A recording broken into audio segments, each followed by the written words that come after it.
Le débat sur les gilets jaunes nous interpelle fortement. Depuis 6 mois, les analyses sont nombreuses. Il y a eu le grand débat national pendant 2 mois cet hiver. Beaucoup de matériaux pour décrire et analyser notre société, ses attentes, ses doutes, ses colères, mais aussi ses contradictions et aussi ses espoirs. Les dernières études du Cevipof montrent qu'il y a quand même une érosion concernant les élus locaux et le niveau de confiance de la part de l'opinion publique.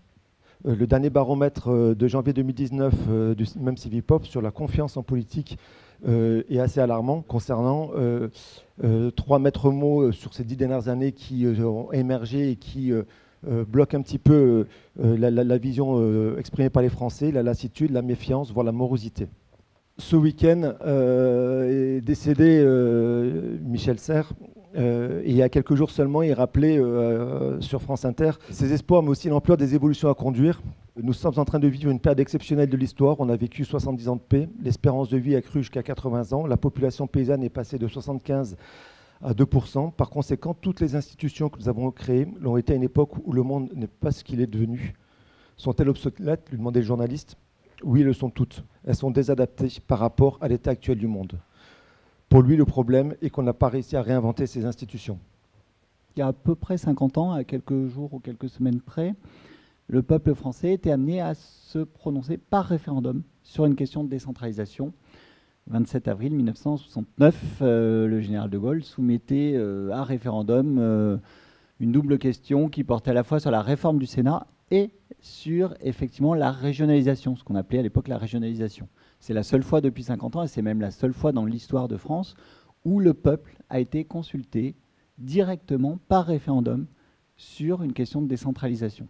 Ce qui nous a intéressé dans cet ouvrage, c'est justement de replacer la décentralisation dans le débat politique, de montrer qu'il y a une dimension culturelle, qu'il y a une culture décentralisatrice, qu'il y a une pensée de la décentralisation, et que cette pensée, elle existe depuis bien plus longtemps. Il y a 3 questions qui nous ont semblé importantes et constantes. Première question, elle relève de l'opposition classique entre centralisation et décentralisation. C'est la formule que tout le monde connaît. La France a eu besoin d'un gouvernement fort et centralisé pour se faire. Elle a aujourd'hui besoin d'un pouvoir décentralisé pour ne pas se défaire. Cette question centralisation-décentralisation, elle est permanente.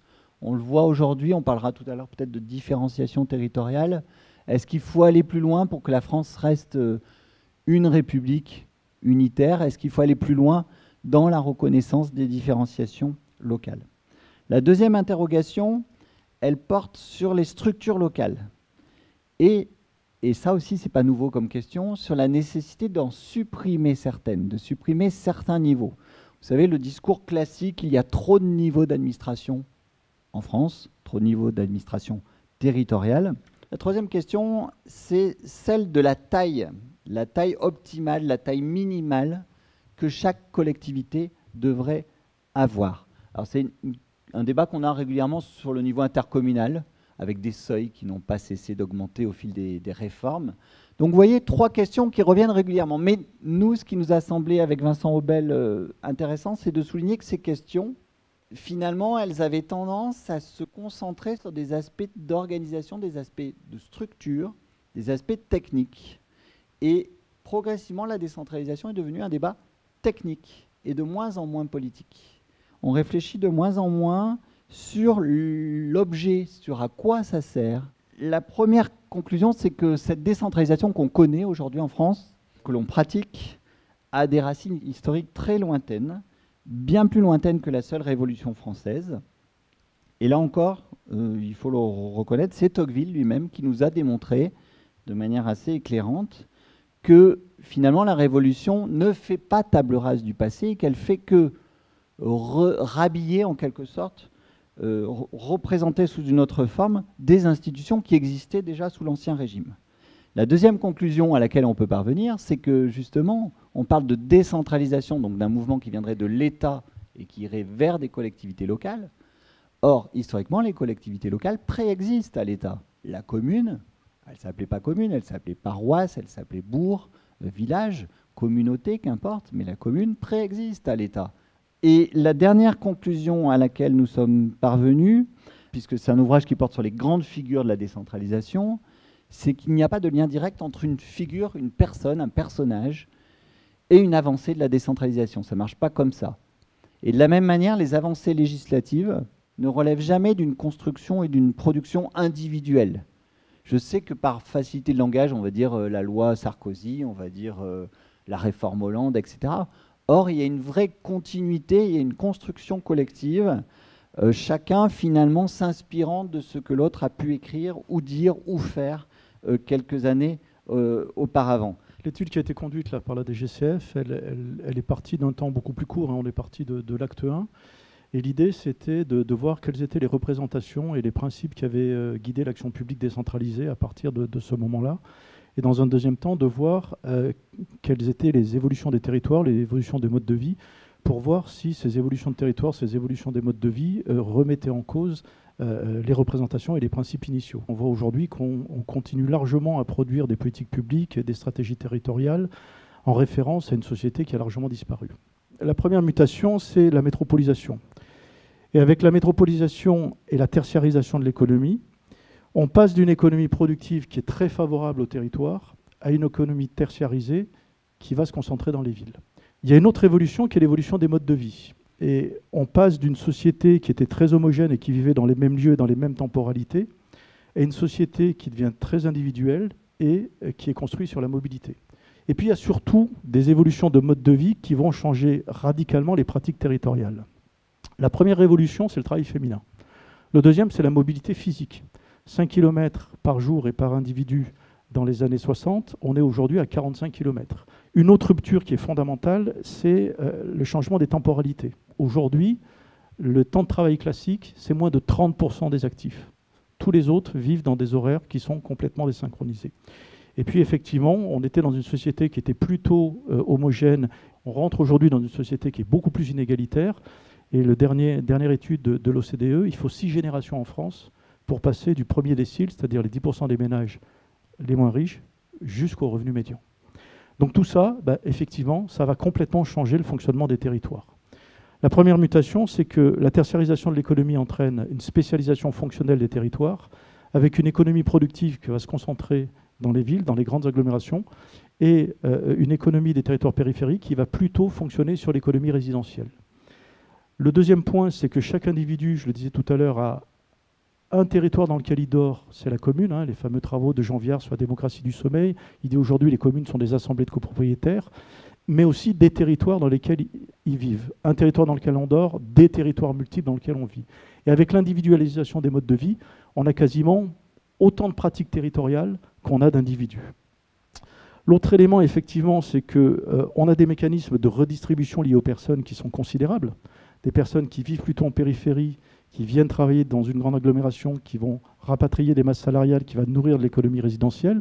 Et donc, ça veut dire quoi? Ça veut dire que les lois du développement économique territorial sont complètement distinctes des lois macroéconomiques. Et c'est notamment les travaux de Davzi qui montrent que pour la plupart des territoires, l'enjeu, ce n'est pas de produire de la richesse, c'est vraiment de capter des revenus. Mais plus que tout, on voit bien que la segmentation classique entre l'urbain, le périurbain et le rural, elle devient complètement obsolète. Elle ne permet plus d'appréhender le fonctionnement réel du territoire. Et en fait, ce qui émerge, c'est des grands systèmes territoriaux dans lesquels la partie métropolitaine, la partie périmétropolitaine, qu'elle soit composée du périurbain ou du rural, sont complètement intégrées, complètement interconnectées.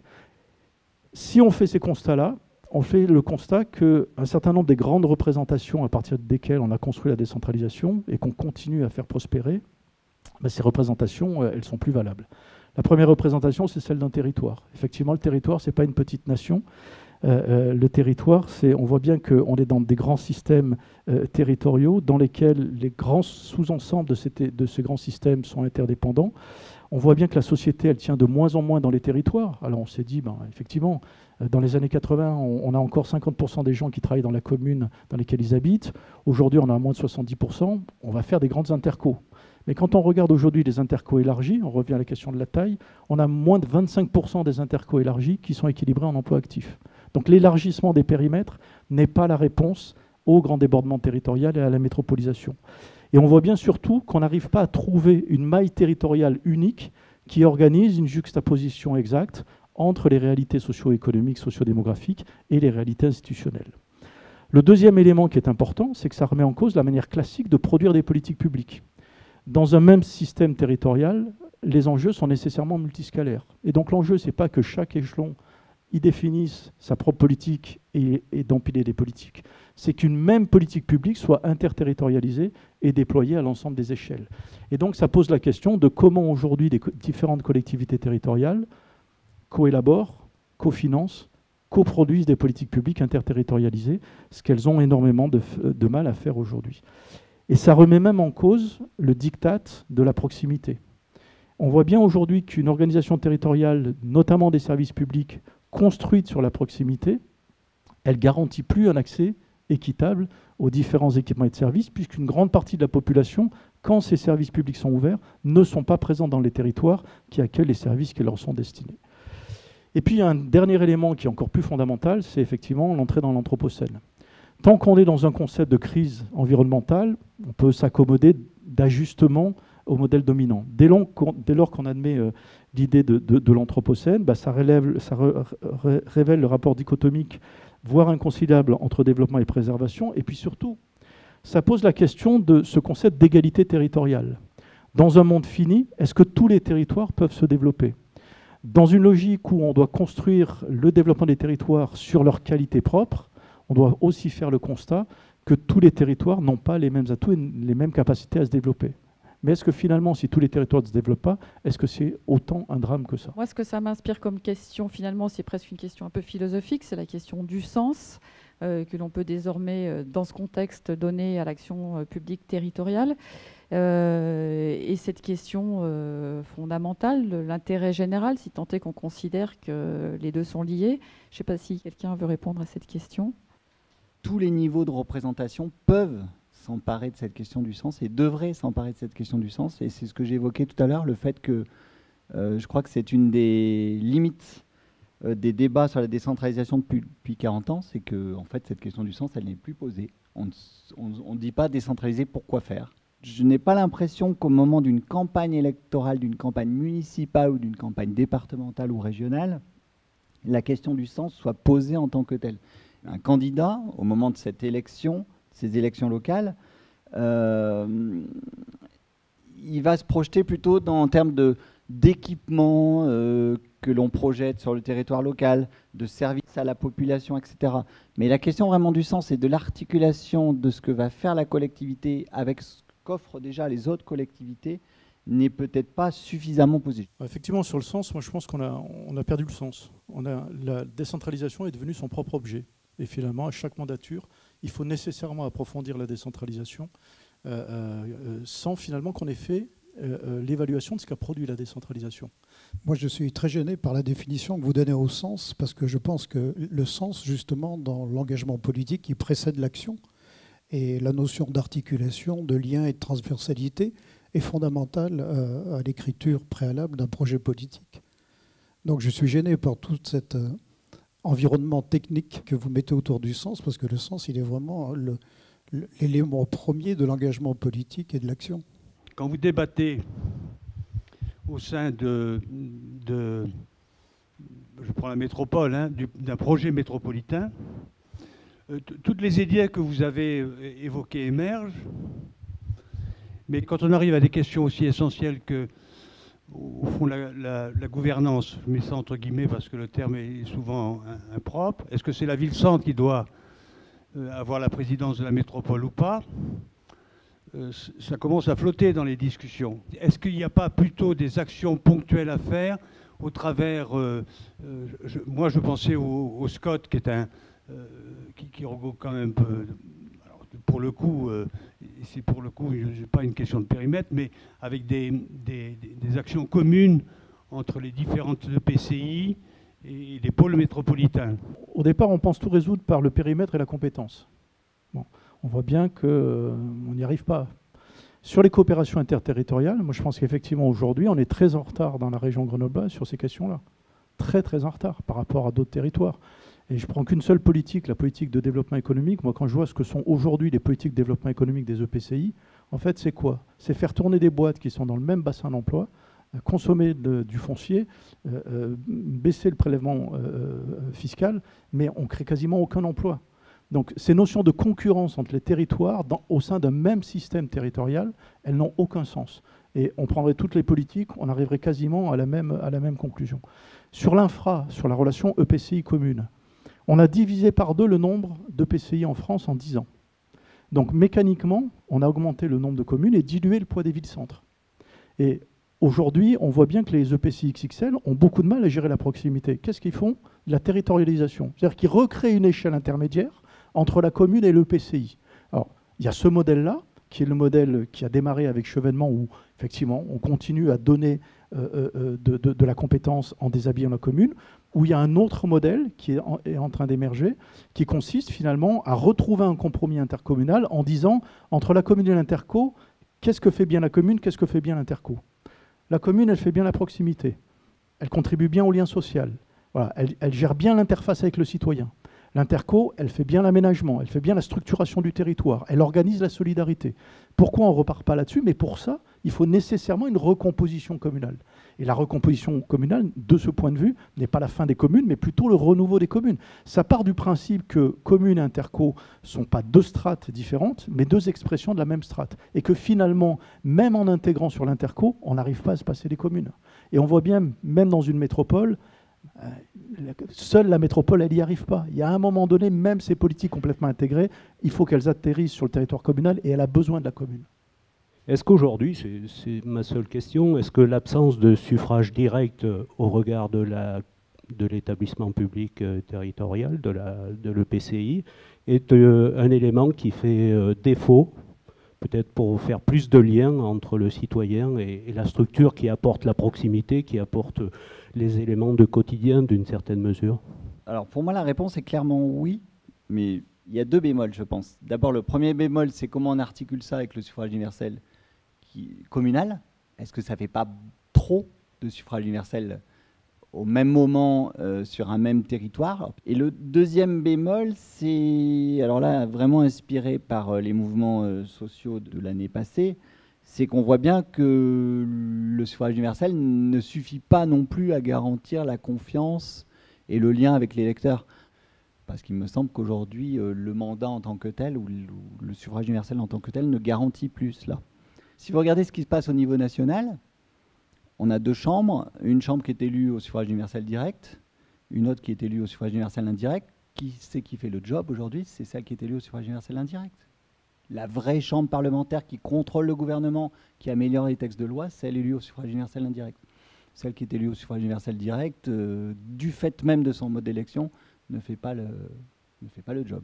On a beaucoup parlé de la France, mais est-ce qu'on ne pourrait pas s'inspirer de ce qui se fait ailleurs, en Allemagne, dans bien d'autres pays? Ça fait longtemps qu'on a fusionné ces petites minuscules communes qui restaient là aussi.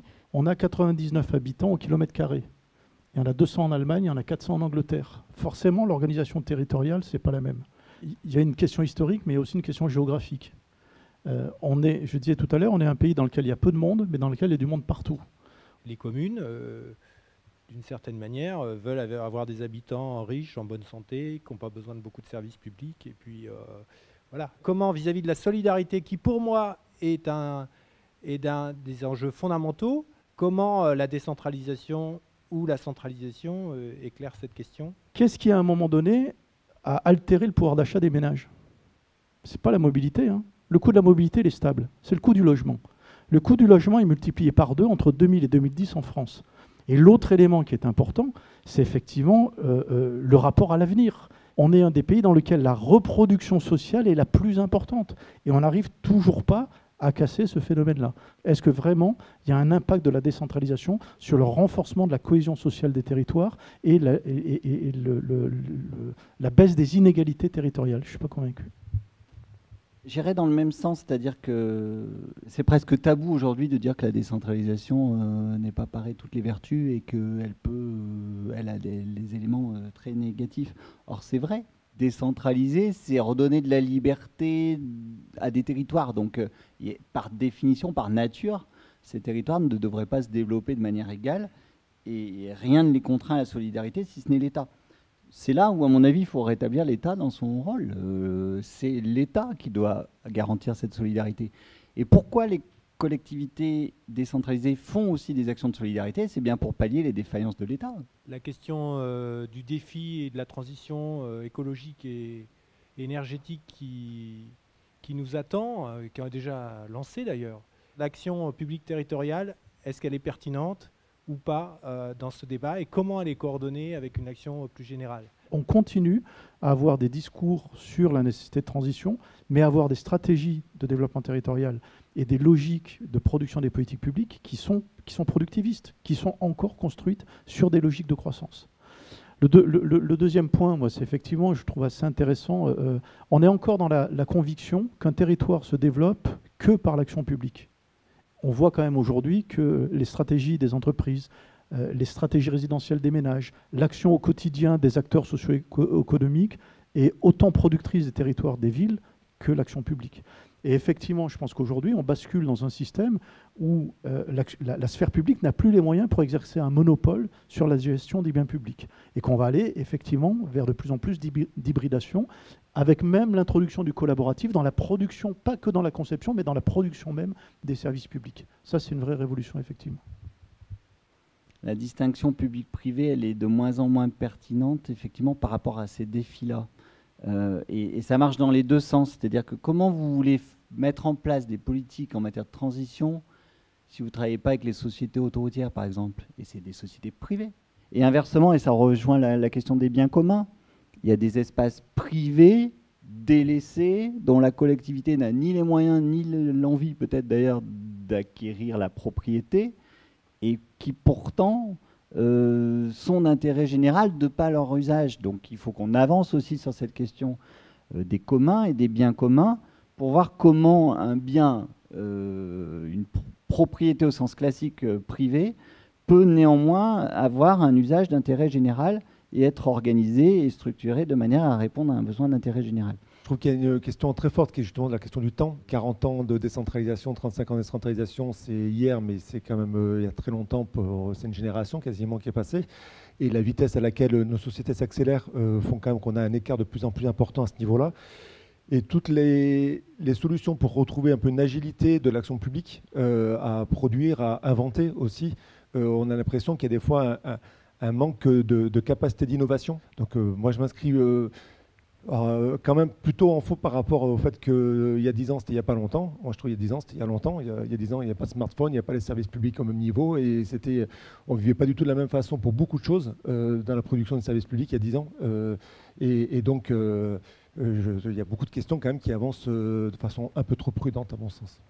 Est-ce qu'aujourd'hui, les modalités d'interaction avec cette société civile, par le biais des conseils citoyens ou autres, elles vous semblent efficaces? Et du coup, par rapport à cette idée d'innovation, comment est-ce qu'on pourrait collectivement diversifier peut-être les interactions avec cette société civile? Encore une fois, les outils existent. Pourquoi ça ne marche pas ou pourquoi ça ne suffit pas? C'est parce que les citoyens dans leur ensemble ne s'en saisissent pas de ces outils. Moi, je trouve qu'on passe un peu trop vite par perte et profit la question de la démocratie représentative. Et on pense qu'on va tout résoudre par la consultation directe. Ça veut dire que, pour reprendre la phrase de Ricoeur, une société démocratique, c'est une société qui se reconnaît divisée. Il y a le conflit au cœur de la société démocratique. Mais il ajoute qu'il associe à part égale chacun à l'expression des contradictions et la mise en délibération des contradictions. Au final, il faut qu'il y ait quelqu'un qui arbitre. On ne résoudra pas tout par la consultation directe.